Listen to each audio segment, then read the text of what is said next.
güftesi ve bestesi Teoman Alpay'a ait. Yalnız kalan ruhumun acısı çok derindir. Yıllar geçse de inan kalbim yine senindir.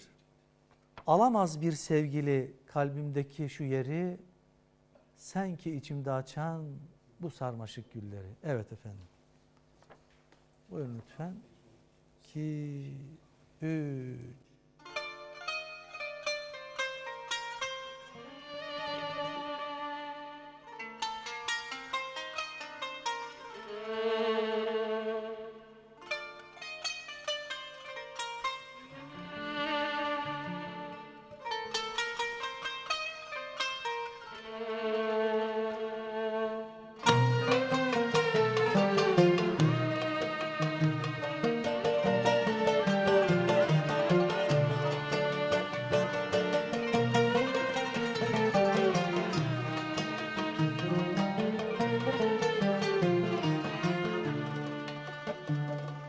Yalnız kalan ruhumun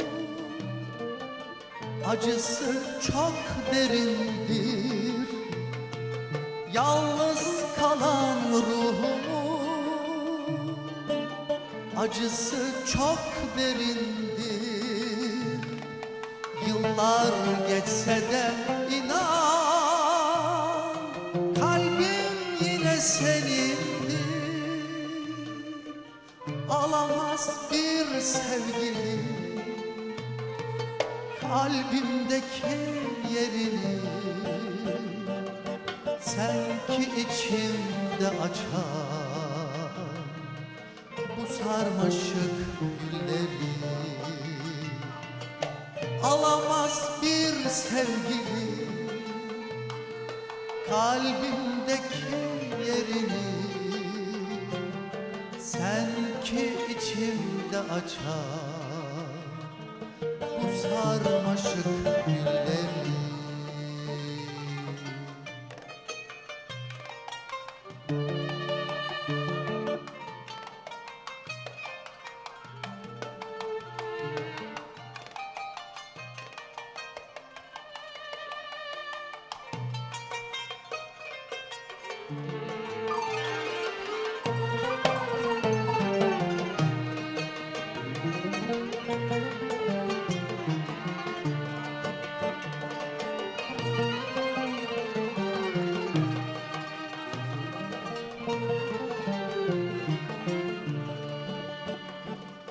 Her yerde hatıran var, her şey seninle dolu.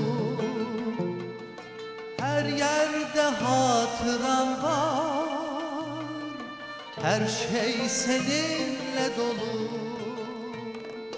Her şeyde senin izin, bu yol aşkımın yolu. Alamaz bir sevgili kalbimdeki yerini, sen ki içimde açan bu sarmaşık gülleri. Alamaz bir sevgili kalbimdeki yerini, sen ki içimde açan bu sarmaşık gülleri. Bu sarmaşık gülleri, bu sarmaşık